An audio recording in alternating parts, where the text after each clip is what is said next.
भी हार्दिक स्वागत अभिनंदन करता हूं।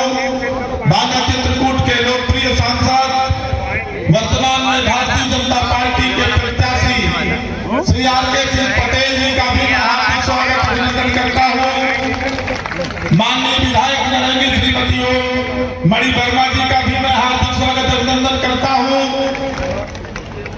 अपने चित्रकूट धाम मंडल के पंचायत के निकाय के जो एमएलसी हैं श्रीमान जितेंद्र सिंह सेंगर जी, मैं उनका भी हार्दिक स्वागत अभिनंदन करता हूं। अपने जिले के मुखिया आदरणीय श्री संजय सिंह जी, मैं उनका भी हार्दिक स्वागत अभिनंदन करता हूं। बाएं आगे पीछे बैठे खड़े हैं, सब लोग हाथ उठा करके बोलिए भारत माता की, भारत माता की जय श्री राम, जय श्री राम। सबसे पहले तो मैं आप सभी कार्यकर्ता साथियों का वंदन करता हूं, अभिनंदन करता हूं, क्योंकि आज यह भारतीय जनता पार्टी के जो सर्वे सर्वा होते हैं, सब कुछ होते हैं, ऐसे हमारे बूथ से लेकर के और जिले तक के, जिले ही क्या क्षेत्र के भी यहाँ पर पदाधिकारी बैठे हुए हैं। सबने लगातार 2014 से लेकर के 2022 तक विजय दिलाने का काम किया है। उसका श्रेय आपको जाता है, इसलिए मैं आपको प्रणाम करता हूँ, आपको जय श्री राम करता हूँ, आपको बधाई। मंच पर आज के कार्यक्रम के अध्यक्ष और जिले के अध्यक्ष आदरणीय संजय सिंह जी, आपके पूर्व अध्यक्ष अर्थात आज जो बूथ अध्यक्ष है, कल वह जिलाध्यक्ष हो सकता है, विधायक बन करके मंत्री भी बन सकता है। कोई मैं कहीं बाहर का उदाहरण नहीं लाना चाहता। आपके श्री रामकेश निषाद जी आपके जिलाध्यक्ष थे और आज उत्तर प्रदेश मंत्री परिषद में वो हमारे साथी हैं। हमारे क्षेत्रीय उपाध्यक्ष श्री अनिल यादव जी, जो आपके बीच लगातार मौजूद रह करके इस चुनाव को मजबूत बनाने का काम कर रहे हैं। हमारे लोकसभा के प्रभारी और बहुत सीनियर नेता हैं श्री ब्रजकिशोर गुप्ता जी, सह प्रभारी के रूप में फतेहपुर से आपके यहाँ पर बाग रोड संभालने वाले मनोज शुक्ला जी, लोकसभा के सम्मानित संयोजक श्री बालमुकुंद शुक्ला जी, जो सांसद भी आपके हैं, जो भावी सांसद भी आपके हैं, प्रत्याशी भी आपके हैं, ऐसे हमारे श्री आर.के. सिंह पटेल जी, जिनको आप सबको 20 मई को कमर का बटन दबा करके केवल सांसद ही नहीं बनाना है, बल्कि आपका कमर का बटन दबाने से आर.के. सिंह पटेल जी को सांसद बनाने से विश्व से शक्तिशाली माननीय नरेंद्र मोदी जी को तीसरी बार प्रधानमंत्री बनाने का मौका मिलेगा। हमारे बहुत ही जुझारू और बहुत ही जन नेता के रूप में जो लगातार आपके बीच में मौजूद रहते हैं, विधायक श्री प्रकाश जी लगातार रहते थे। धीरे से देख रहा, जोर से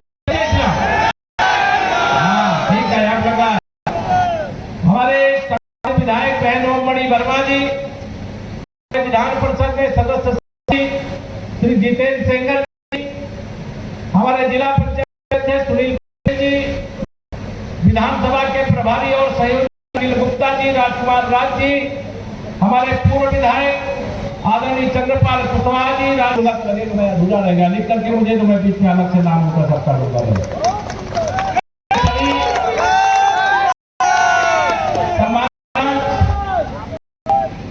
मेरे सभी मंडल अध्यक्ष से लेकर शक्ति के लेकर के बूथ तक की टीम, सभी मोर्चों के, सभी प्रकोष्ठ के, सभी विभागों के कार्यकर्ता साथी, हमारे सभी बड़े बुजुर्ग, हमारे सभी दोस्त, मेरी मातृशक्ति यहाँ बहने, मेरे मित्रों, मुझे जज की प्रतिनिधि नहीं मिल पाई थी, इसलिए हमारे जो मंडल है उनका नाम, मैं नाम तो सबका लेना चाहता हूं, समय की मर्यादा है।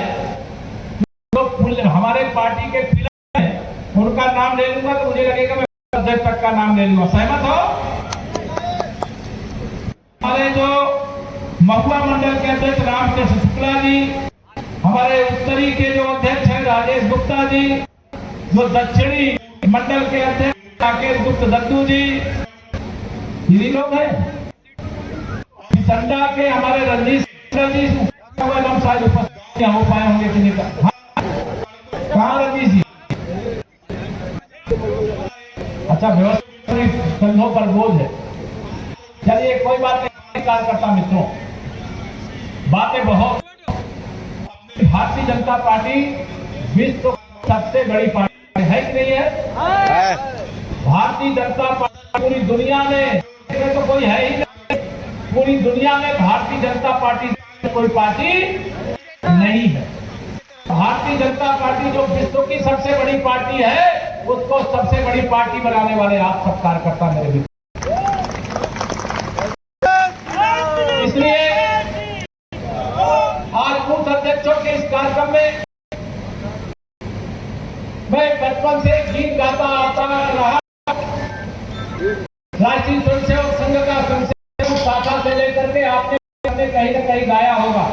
संगठन बढ़े चलो, सुपंथ पर बढ़े चलो, भला हो इसमें देश का, भला हो देशवासियों का, भला हो इसमें गरीबों का, भला हो इसमें किसानों का, भला हो इसमें महिलाओं का, भला हो इसमें नौजवानों का, वह काम सब करो मेरे कार्यकर्ताओं। आज यह गीत ही मुख्य रूप से आज गाने और उसको विभिन्न नामों से अभी मैं सामने बात रखूंगा। 2024 का लोकसभा चुनाव, ये सारा चुनाव नहीं है मेरे साथ।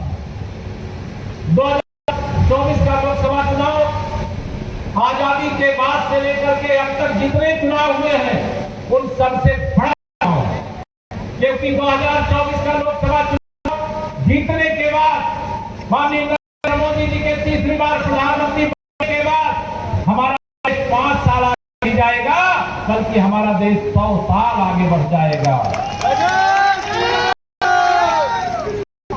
भारतीय जनता पार्टी की सरकार में बुंदेलखंड का बहुमुखी विकास हुआ है कि नहीं हुआ?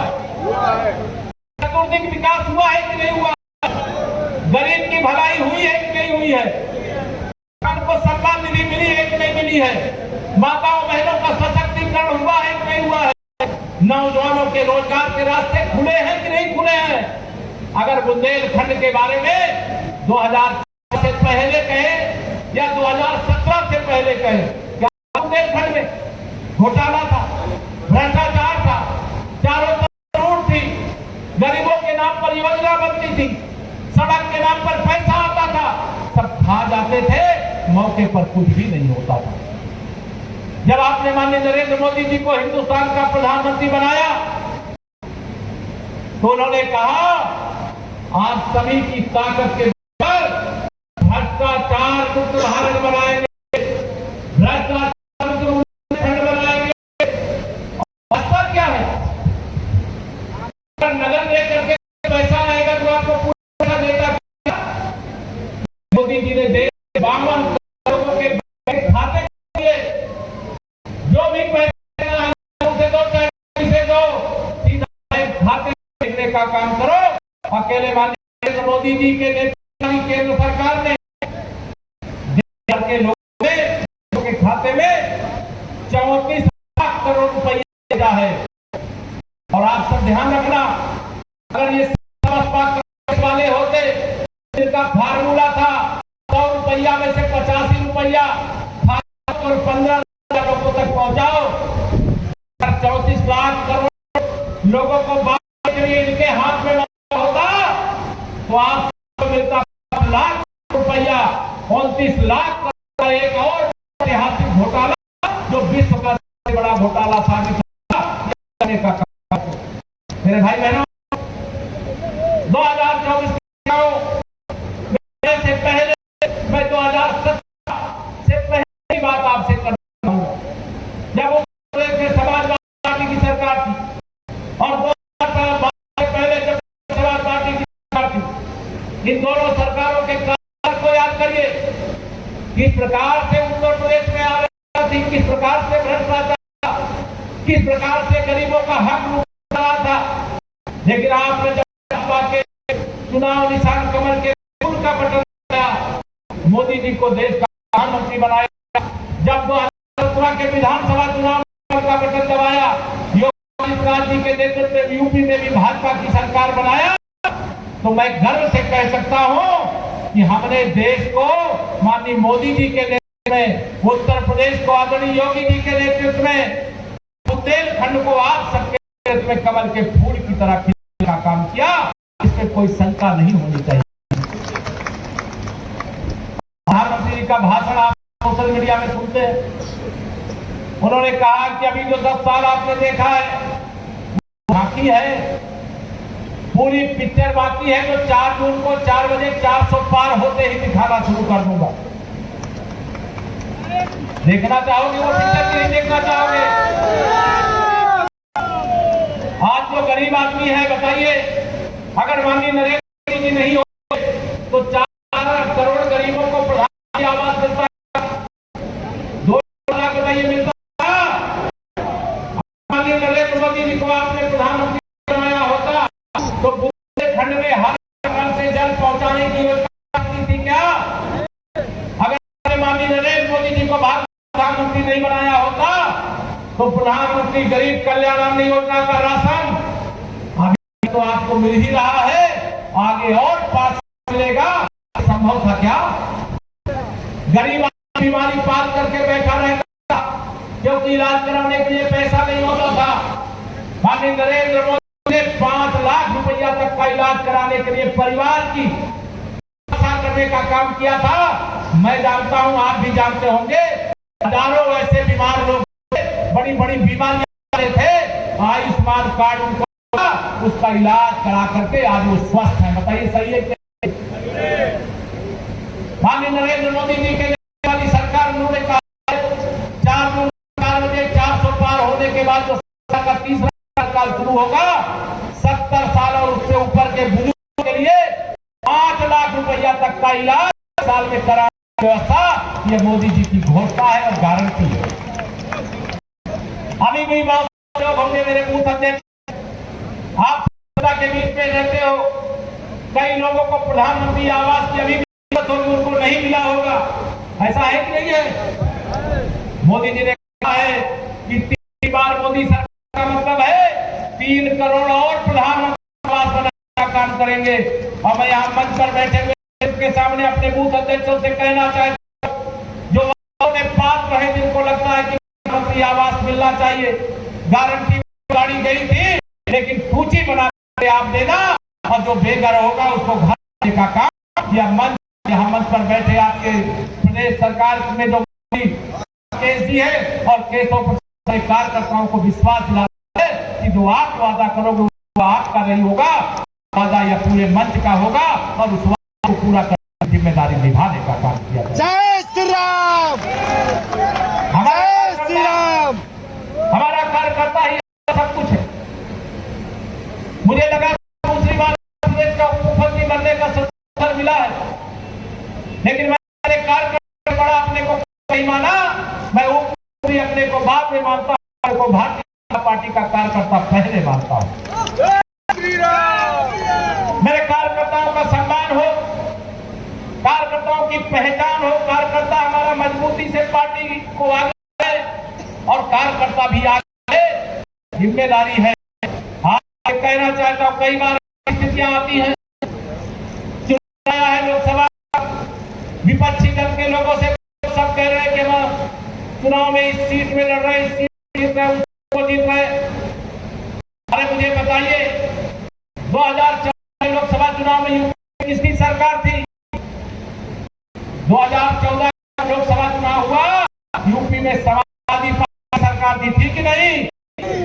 आप ही सरकार करता, समाजवादी पार्टी की सरकार, उनके विरोध से कौन लड़ा?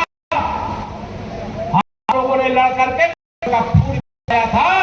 सपा की सरकार थी और आगे बढ़ने वाली थी, 73 सांसद जिताए तो उसमें 12 का सांसद। 2017 विधानसभा चुनाव आया, पूरे बुंदेलखंड में सपा बसपा कांग्रेस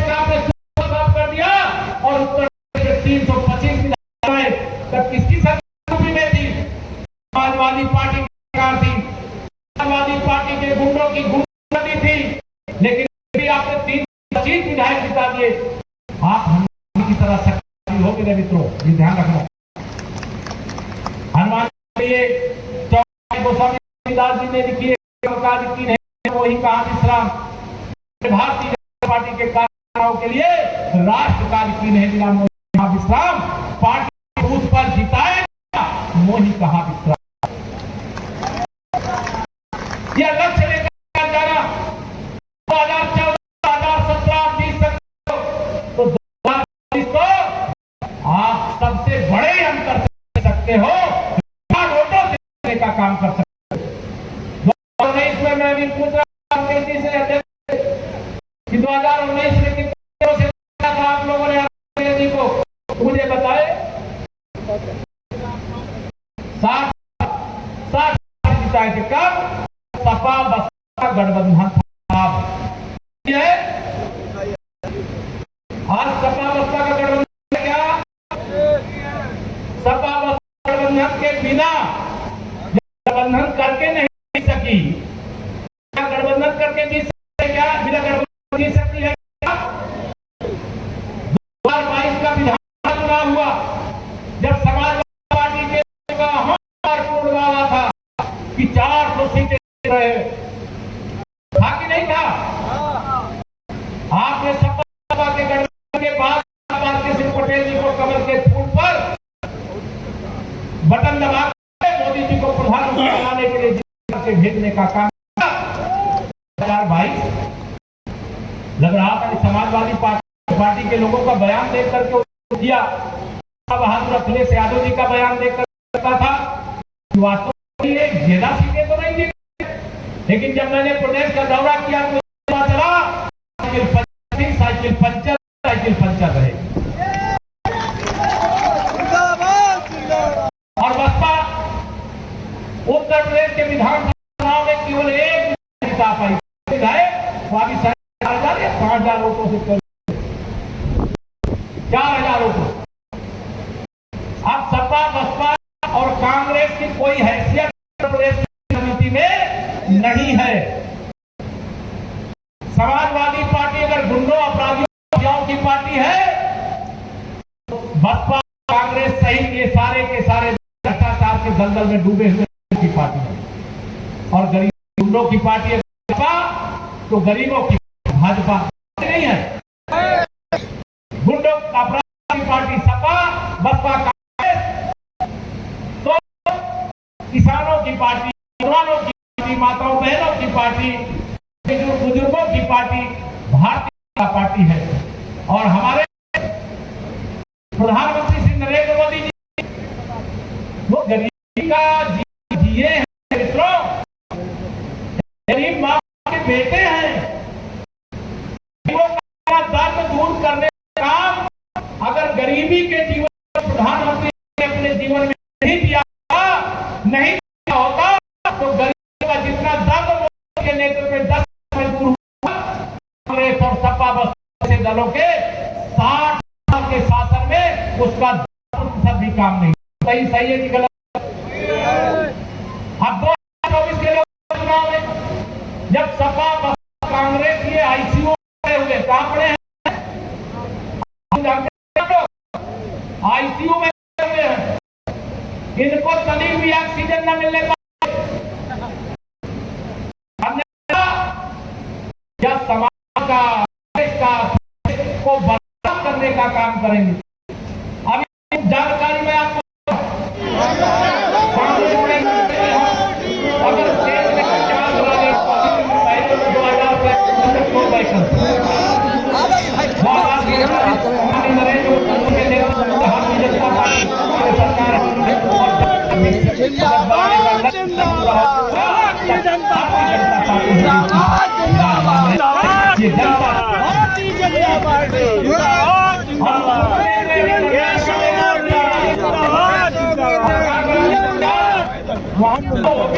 एक कर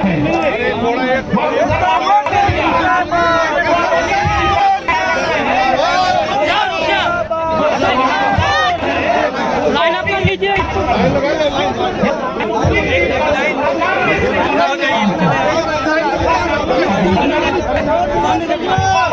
लाइन में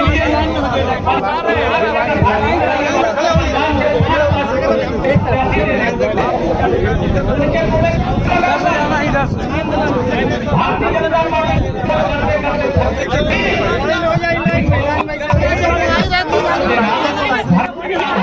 भैया तो लाइन में खड़े हो जी, इसको छोड़, इसको छोड़, लाइन में खड़े हो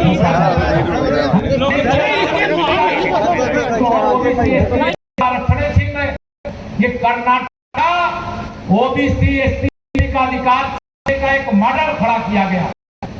अगर इनको मौका मिल जाए तो पूरे देश को बर्बाद करने का काम कर देंगे, हमारा आपका सब अधिकारी रूप लेने का काम कर देंगे। का एजेंडा गरीब की भलाई कर रही है। एक के दिन प्रकरण किसी भी तरीके से प्राप्त कर लो और फिर को लूट लो, देश के गरीबों को लो।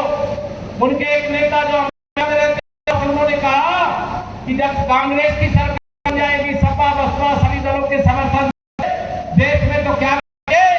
आपके पास जमीन है, आपके पास जो बैंक बैलेंस है, आपके घर में जेवर आदि है, उसका सर्वे कराएंगे।